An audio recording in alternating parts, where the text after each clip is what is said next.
I'm 78 years old, and I haven't been touched in that way in almost 15 years. I don't mean a handshake. I don't mean a nurse adjusting a blanket or my daughter kissing my cheek. I mean the kind of touch that says you are still alive in someone else's body. That part of my life went quiet after 60, and no one warned me how quiet it would become. When you're young, you think sex is about heat, about hunger, about proving something. When you're old, you realize it was never just that. It was about being chosen. These days, I wake up before the sun. My bladder decides that for me. The house is still. The clock ticks louder than it used to. I sit on the edge of the bed and wait for my knees to agree with the floor. There is no one on the other side of the mattress. I still sleep on my half. It's a habit I never corrected after my wife passed. 15 years, and I still leave space for her, as if she might come back from the bathroom and slide in beside me, cold feet searching for my calves. After she died, people brought casseroles. They hugged me too long. They told me I'd been a good husband. No one asked what would happen to my body. At 63, I was still strong.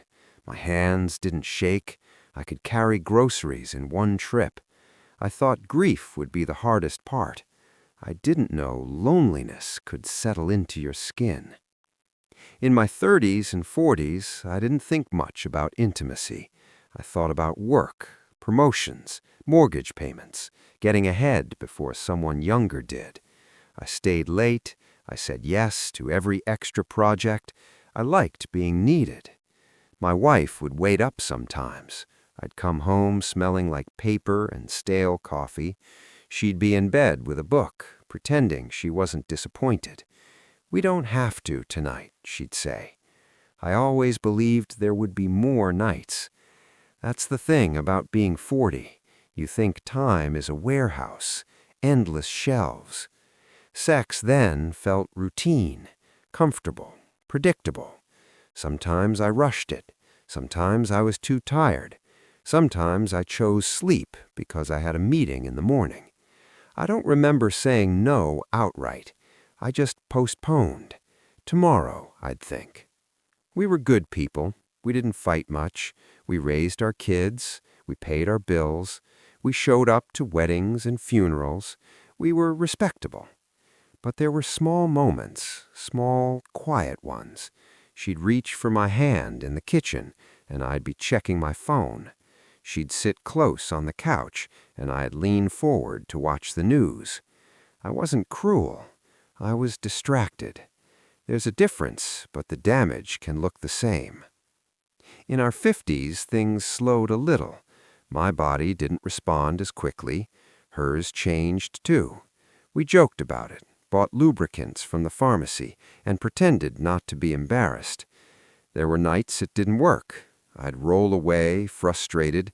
She'd say it didn't matter. But it did matter, not because of performance, because something fragile was shifting, and I didn't know how to hold it. Instead of talking about it, I worked more.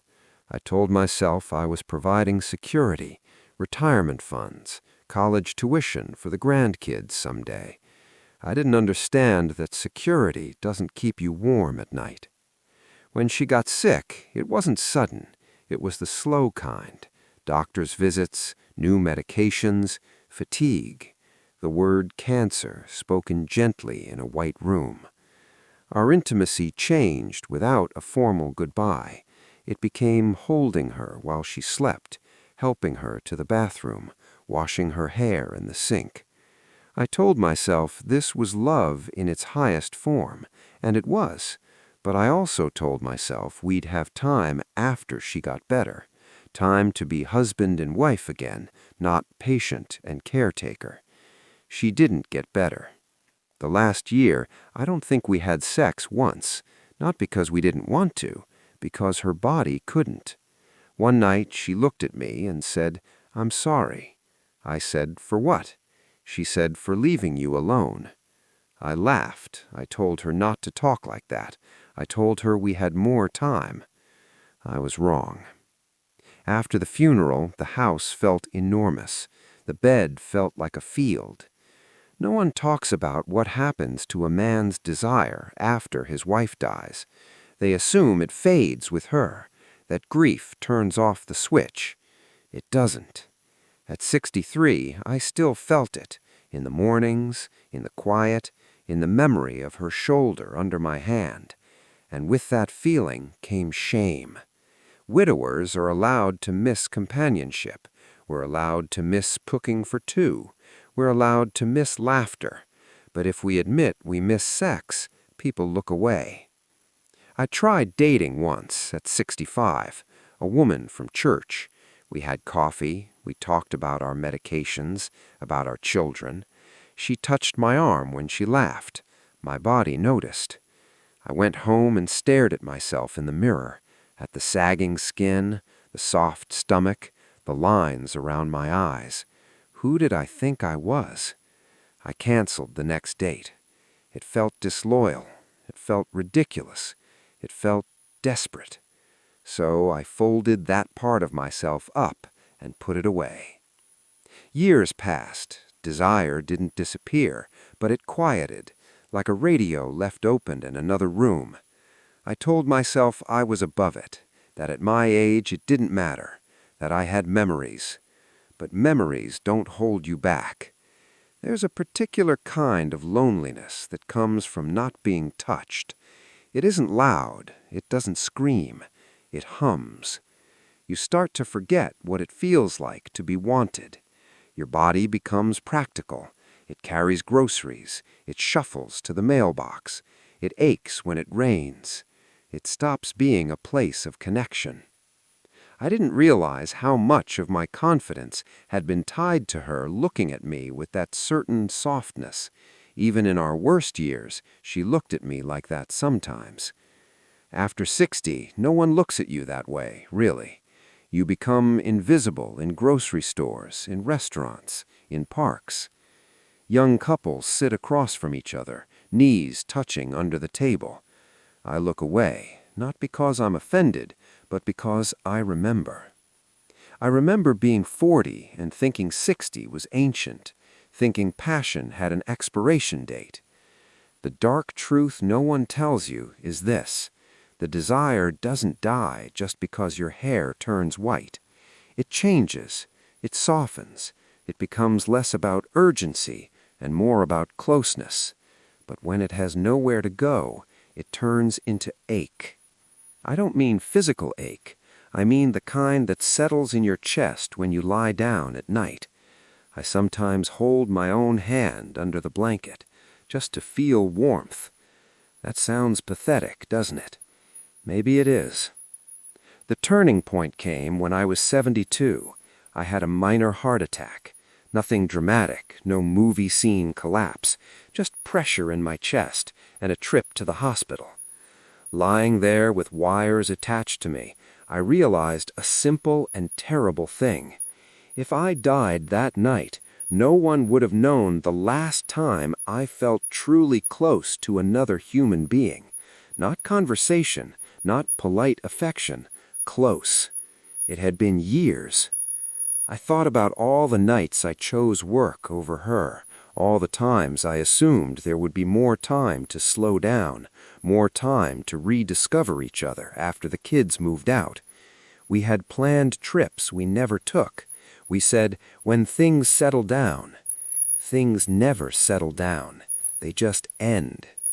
In that hospital bed, I didn't regret missed promotions. I didn't regret the extra money in my retirement account. I regretted turning away when she reached for me. After I recovered, I tried again to open myself to someone. I joined a senior walking group. I talked to a widow named Margaret. She had kind eyes. We walked side by side for months. We shared stories about our spouses, about aches and grandchildren. One afternoon, she slipped her hand into mine. It was gentle, questioning. I froze. All the years of silence rushed back, the fear of comparison, The guilt, the insecurity about my aging body. I squeezed her hand once, then let go.